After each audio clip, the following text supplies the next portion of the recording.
Bediüzzaman Said Nursi was born in 1877 in eastern Turkey and died in 1960 in Urfa in Turkey. Readers may refer to his biography for details of his long and exemplary life, which spanned the last decades of the Ottoman Empire, its collapse after the First World War and the setting up of the Republic, then the 25 years of Republican People's Party rule, well known for the measures taken against Islam, followed by the 10 years of Democrat rule, when conditions eased a little for Bediüzzaman. Bediüzzaman displayed an extraordinary intelligence, and ability to learn from an early age, completing the normal course of madrasa, religious school education at the early age of 14, when he obtained his diploma. He became famous for both his prodigious memory, and his unbeaten record in debating with other religious scholars. Another characteristic Bediüzzaman displayed from an early age was an instinctive dissatisfaction with the existing education system, which when older he formulated into comprehensive proposals for its reform. The heart of these proposals was the bringing together and joint teaching of the traditional religious sciences, and the modern sciences, together with the founding of a university in the eastern provinces of the empire, the Medresetüz Zehra, where this and his other proposals would be put into practice. In 1907 his endeavors in this field took him to Istanbul and an audience with Sultan Abdülhamid.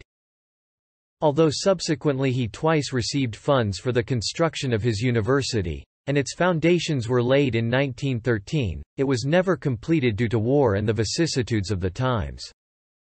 Contrary to the practice of religious scholars at that time, Bediüzzaman himself studied and mastered almost all the physical and mathematical sciences, and later studied philosophy, for he believed that it was only in this way that Islamic theology, Kalam, could be renewed and successfully answer the attacks to which the Quran and Islam were then subject. In the course of time, the physical sciences had been dropped from madrasa education, which had contributed directly to the Ottoman decline relative to the advance of the West. Now, in the 19th and early 20th centuries, Europe had gained dominance over the Islamic world, and in efforts to extend its dominance, was attacking the Quran and Islam in the name of science and progress in particular, falsely claiming them to be incompatible. Within the empire too was a small minority which favored adopting Western philosophy and civilization. Thus, all Bediüzzaman's endeavor was to prove and demonstrate the falseness of these accusations, and that far from being incompatible with science and progress, the Quran was the source of true progress and civilization, and in addition, since this was the case, Islam would dominate the future, despite its relative decline and regression at that time. The years up to the end of the First World War were the final decades of the Ottoman Empire and were, in the words of Bediüzzaman Said Nursi, the period of the Old Said. In addition to his endeavors in the field of learning, he served the cause of the empire and Islam through active involvement in social life and the public domain. In the war, he commanded the militia forces on the Caucasian front against the invading Russians, for which he is later awarded a war medal.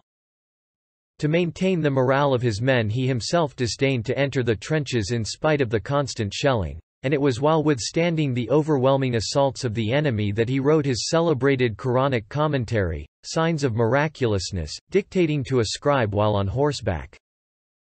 Stating that the Quran encompasses the sciences which make known the physical world, the commentary is an original and important work which in Bediüzzaman's words, forms a sort model for commentaries he hoped would be written in the future, which would bring together the religious and modern sciences in the way he proposed. Bediüzzaman was taken prisoner in March 1916 and held in Russia for 2 years before escaping in early 1918, and returning to Istanbul via Warsaw, Berlin, and Vienna. The defeat of the Ottomans saw the end of the empire and its dismemberment, and the occupation of Istanbul and parts of Turkey by foreign forces. These bitter years saw also the transformation of the old Said into the new Said, the second main period of Bediüzzaman's life. Despite the acclaim he received and services he performed as a member of the Darul Hikmatil Islami, a learned body attached to the Sheikhul Islam's office, and combating the British, Bediüzzaman Said Nursi underwent a profound mental and spiritual change in the process of which he turned his back on the world. Realizing the inadequacy of the human science and philosophy he had studied as a means of reaching the truth, he took the revealed Quran as his sole guide. In recognition of his services to the independence struggle, Bediüzzaman was invited to Ankara by Mustafa Kemal, but on arrival there, found that at the very time of the victory of the Turks and Islam, atheistic ideas were being propagated among the deputies and officials, and many were lax in performing their religious duties. He published various works that successfully countered this. Remaining some 8 months in Ankara, Bediüzzaman understood the way Mustafa Kemal and the new leaders were going to take, and on the one hand that he could not work alongside them, and on the other that they were not to be combated in the realm of politics. When offered various posts and benefits by Mustafa Kemal, he declined them and left Ankara for Van, where he withdrew into a life of worship and contemplation. He was seeking the best way to proceed. Within a short time, Bediüzzaman's fears about the new regime began to be realized. The first steps were taken towards secularization, and reducing the power of Islam within the state, and even its eradication from Turkish life. In early 1925, there was a rebellion in the east in which Bediüzzaman played no part, but as a consequence of which was sent into exile in western Anatolia along with many hundreds of others. Thus unjustly began 25 years of exile, imprisonment, and unlawful oppression for Bediüzzaman. He was sent to Barla, a tiny village in the mountains of Isparta province.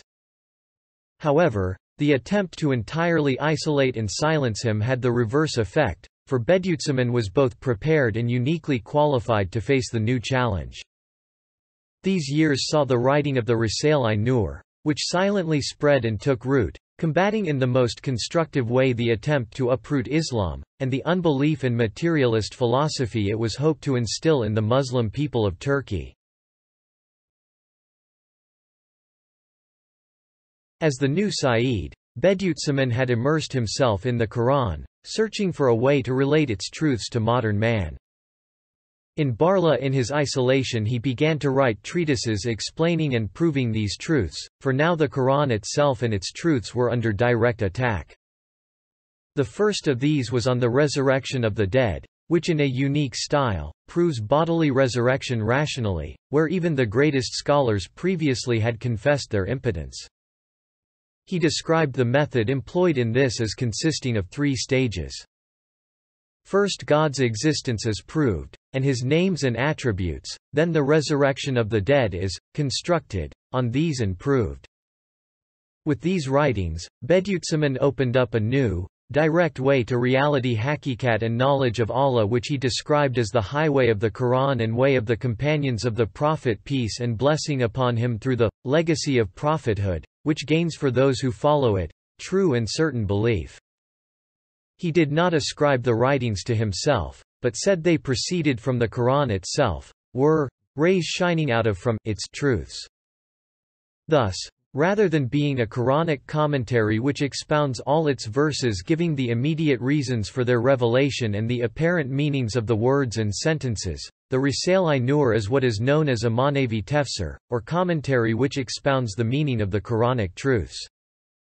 The verses mostly expounded in the Risale are those concerned with the truths of belief, such as the divine names and attributes and the divine activity in the universe, the divine existence and unity, resurrection, prophethood, divine determining or destiny, and man's duties of worship.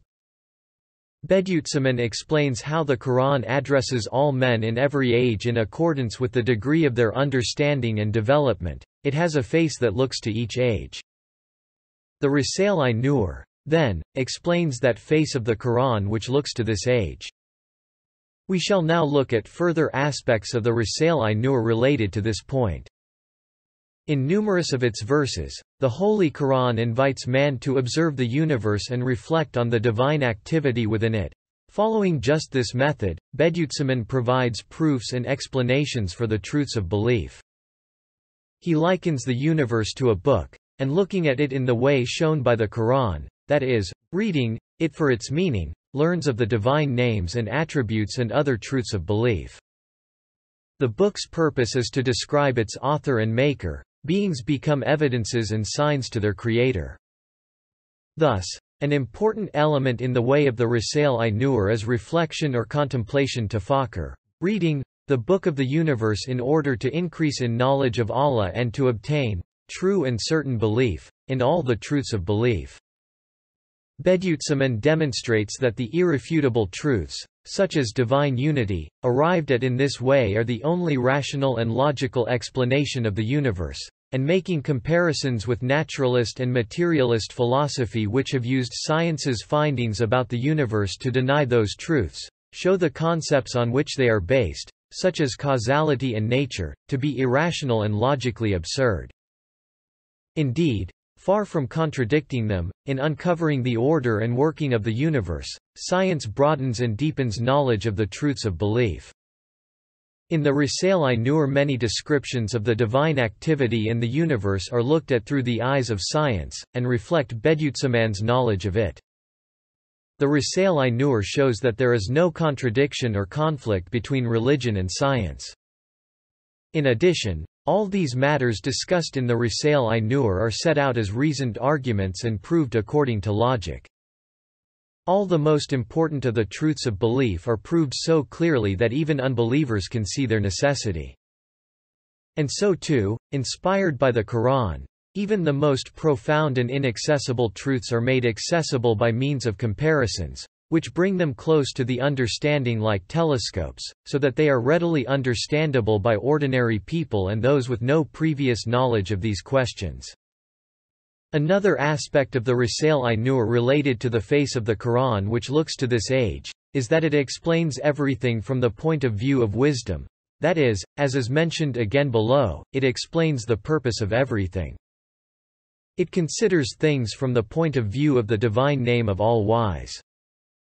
Also, following this method, in the Risale-i-Nur Bediüzzaman solved many mysteries of religion, such as bodily resurrection and divine determining and man's will, and the riddle of the constant activity in the universe and the motion of particles, before which man relying on his own intellect and philosophy had been impotent. While in Barla, Bediüzzaman put the treatise on resurrection and the pieces that followed it together in the form of a collection and gave it the name of Sazlar, the words. The words was followed by Mektubat letters, a collection of 33 letters of varying lengths from Bediüzzaman to his students. And this was followed by Bilamular the Flashes collection, and Swalar the Rays, which was completed in 1949. Together with these are the 3 collections of additional letters, for each of Bediüzzaman's main places of exile, Barla Lahakasi, Kastamonu Lahakasi, and Emirdag Lahakasi. The way the Risale-i-Nur was written and disseminated was unique, like the work itself.